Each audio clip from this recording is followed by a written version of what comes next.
He swore to heal the sick. But inside Nazi Germany, Fritz Hintermayer chose a different path. He carried out dangerous experiments on prisoners who had no choice and no voice. But after the war, the same system that once protected him collapsed, and he found himself standing in a courtroom instead of a lab. What followed was one of the most brutal reckonings of the entire war.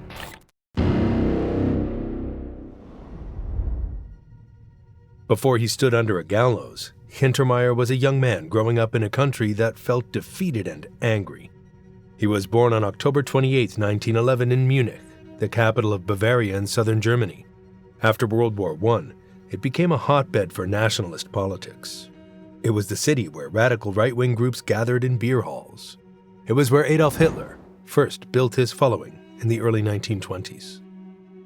Germany in the 1920s was a mess. The Treaty of Versailles in 1919 forced the country to accept blame for World War I and pay massive reparations. In 1923, hyperinflation hit so hard that people carried money in wheelbarrows just to buy bread. Savings disappeared overnight. Middle-class families who thought they were secure suddenly had nothing. Even though Hintermayer was still young during that crisis, the damage to German society lasted for years. Distrust of democracy grew. People wanted someone to fix it. By the time Hintermayer was a teenager in the late 1920s, political violence had become normal in cities like Munich. Street clashes between communist groups and nationalist groups happened regularly. Paramilitary organizations marched openly. The Weimar Republic, Germany's democratic government, looked weak to many people. In that environment, extremist parties looked strong and decisive. In 1930, when he was just 19 years old, Hintermayer joined the Nazi Party. The Nazis were not yet in full control of Germany. They were gaining support, especially after the Great Depression hit in 1929. But they had not taken power. Hitler would only become chancellor in January 1933. So Hintermayer joined early, before the party controlled the state, before it guaranteed jobs and promotions. That suggests belief, not just career ambition. Around this time, he began studying medicine at the University of Munich. Medical education in Germany was respected and highly competitive. German universities were considered among the best in Europe. But during the 1930s, medical training changed under Nazi rule. After 1933, Jewish professors were removed from universities. Jewish doctors were stripped of licenses. Courses began to include racial hygiene and eugenics as serious academic subjects. Students were taught that the health of the national body was more important than the rights of individuals. This is where things started to shift in a dangerous direction.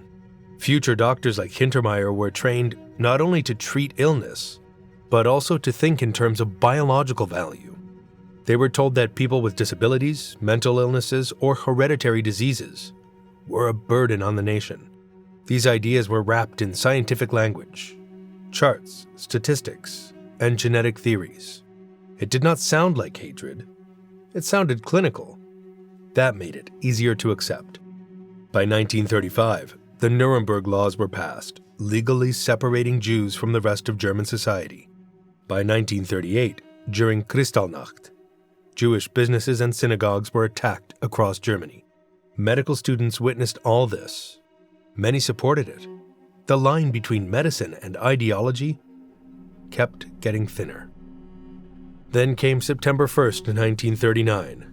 Germany invaded Poland. World War II officially began. Within weeks, Poland was crushed. The war expanded quickly. Denmark and Norway fell in 1940. France fell in June 1940. Each victory strengthened the regime and deepened its radical policies. For young doctors, the war opened doors. The military needed physicians. The SS needed medical staff for camps that were expanding rapidly. So in 1940, Hintermayer became a physician in the SS. The SS, or Schutzstaffel, had evolved far beyond a bodyguard unit for Hitler. By the late 1930s, it controlled the concentration camp system under the leadership of Heinrich Himmler. It also ran its own economic enterprises, security services, and racial programs. Joining as a doctor meant becoming part of a powerful and feared organization.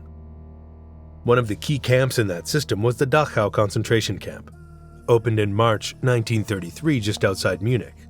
It was the first regular concentration camp established by the Nazi regime. In its early years, it held political prisoners, including communists, social democrats, trade unionists, and other opponents. Over time, its population changed and expanded. Jews, Jehovah's Witnesses, Roma, homosexual men, and so-called asocials were sent there. Later, prisoners from occupied countries across Europe filled its barracks. By the time Hintermayer arrived, Dachau was more than a prison camp. It had become a training center for SS guards who would later serve in other camps. It was also turning into a hub for medical experiments. The camp had a hospital area, but it was not a place of healing in the normal sense. It was a place where experiments were designed, approved, and carried out on inmates who had no choice. Officially, a camp doctor's job included supervising sanitation, preventing epidemics that could affect guards, and certifying deaths. In reality, camp doctors held enormous power over prisoners. They performed selections, deciding who was fit for labor and who was not. If a prisoner was judged too weak, too sick, or no longer useful, he could be placed on an invalid transport. Many of those transports did not lead to recovery facilities. They led to killing centers connected to the euthanasia program. In June 1941, Germany invaded the Soviet Union in Operation Barbarossa. The war in the East became incredibly brutal.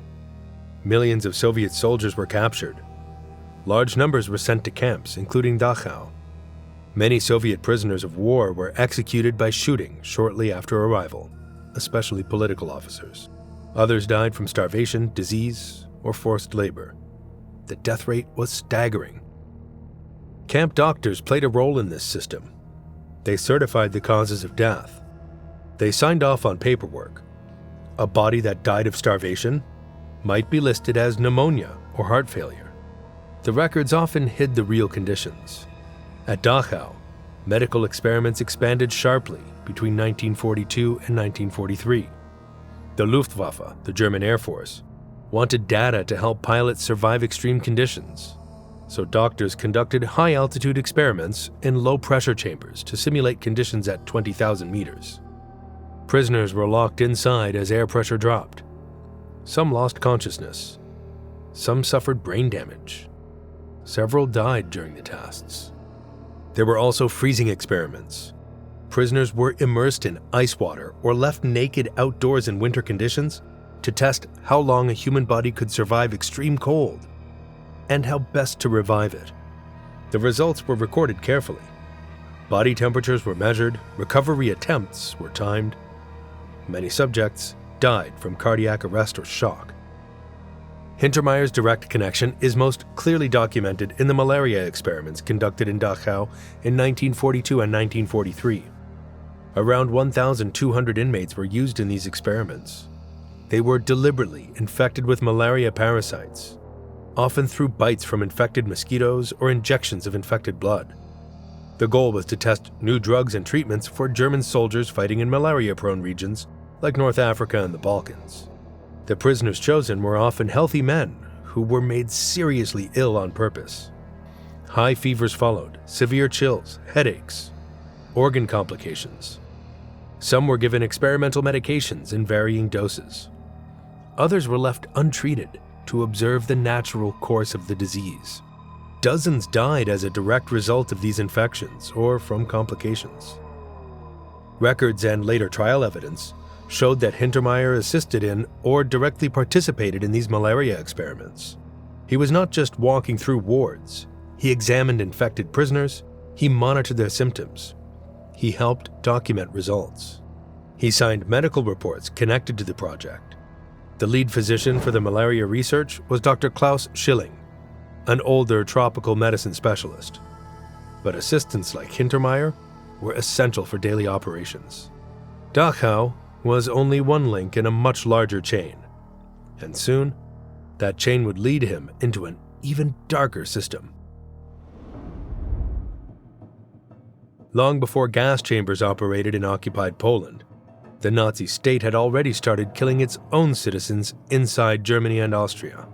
This was not hidden chaos. It was signed off at the highest level, run by doctors, administrators, and civil servants.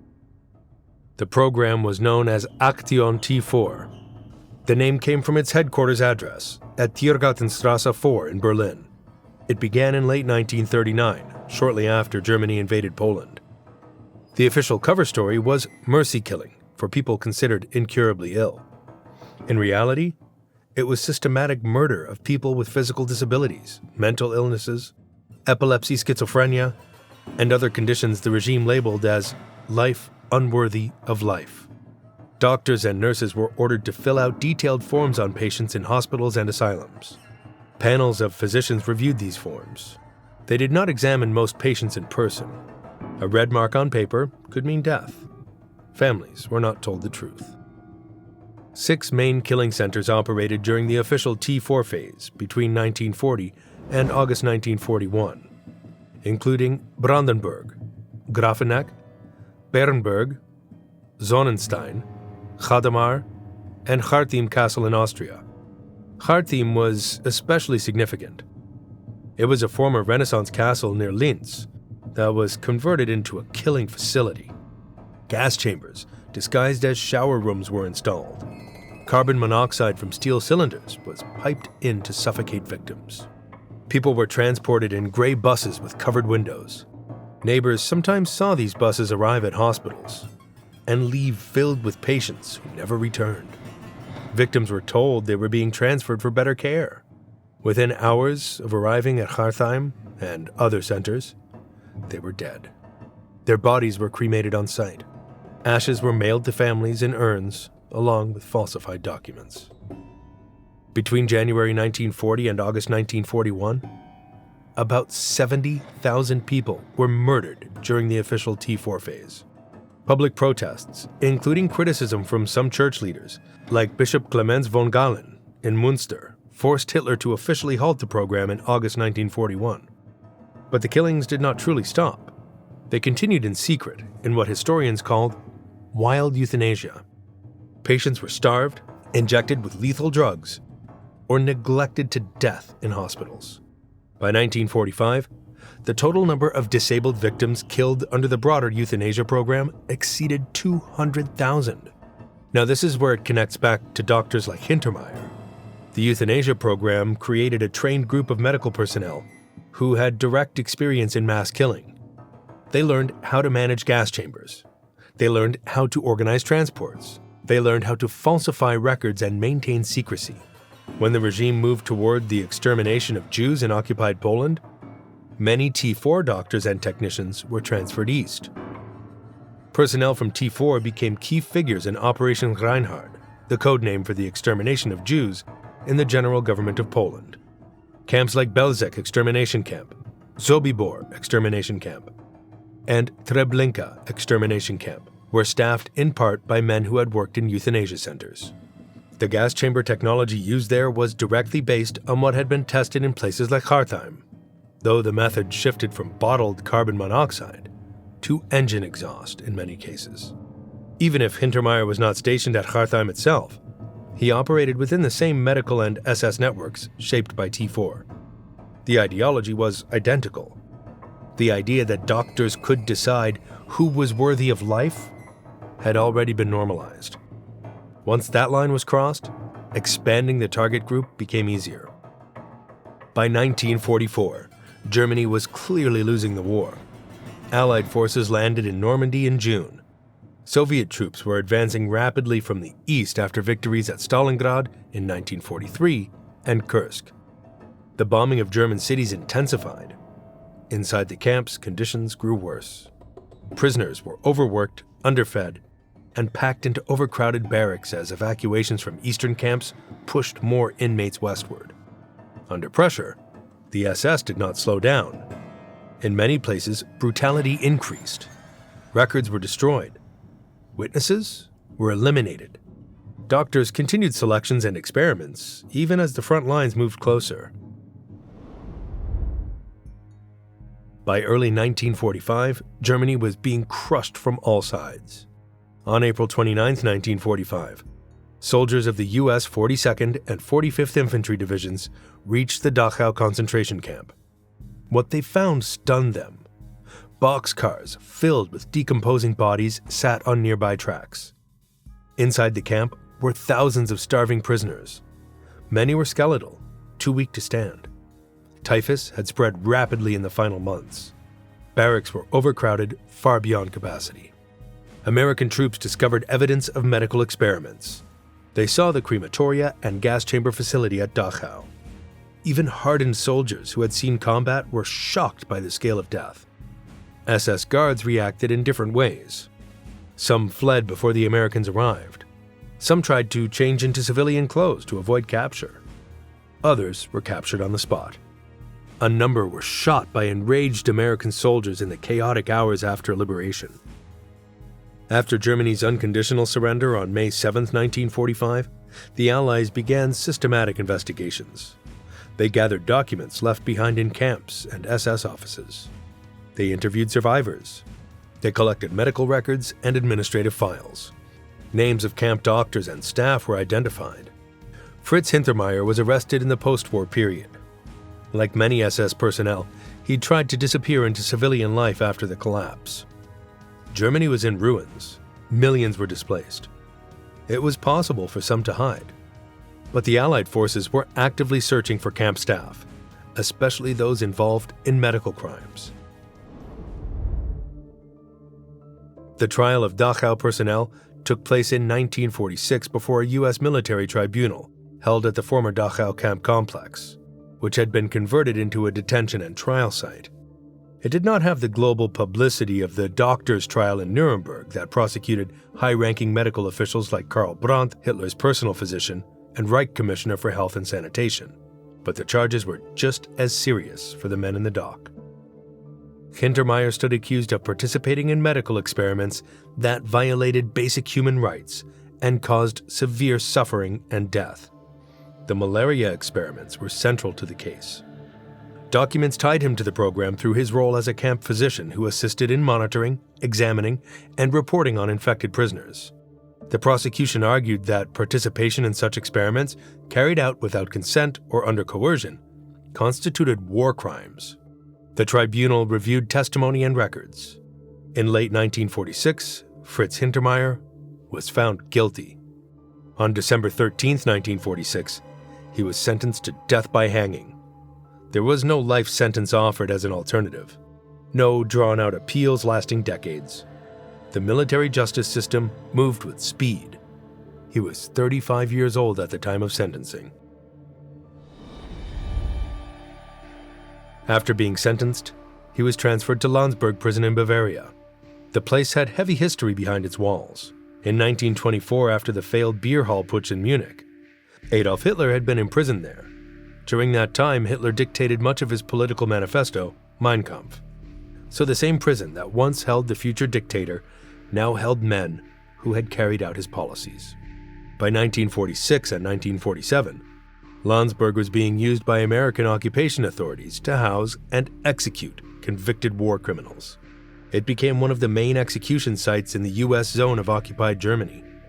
Dozens of men convicted in Dachau trials and other military tribunals were sent there to await their fate.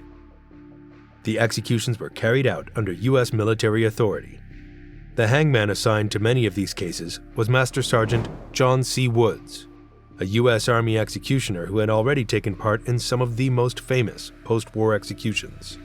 In October 1946, Woods had carried out the hangings of leading Nazi officials sentenced at the main Nuremberg trial, including Joachim von Ribbentrop and others. By the time he handled the Dachau cases, he had experience and a system.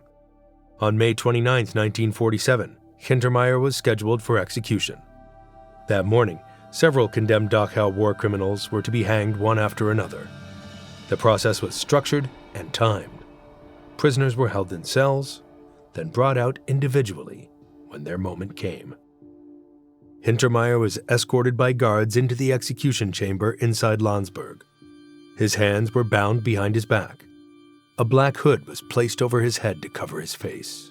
The noose was adjusted around his neck. The gallows used at Landsberg were wooden structures with trapdoors beneath the prisoner's feet. Once everything was set, the lever was pulled. The trapdoor opened. The body dropped. The entire act took only a few minutes. Death usually followed quickly from a broken neck or strangulation, depending on the drop and positioning. A military doctor was present to confirm death. After a short time, Hintermayer was officially pronounced dead. Unlike the killings carried out in places like Dachau, these executions were not secret.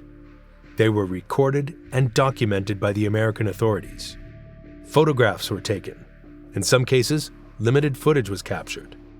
The point was to show that justice was being carried out through legal channels, not through revenge killings.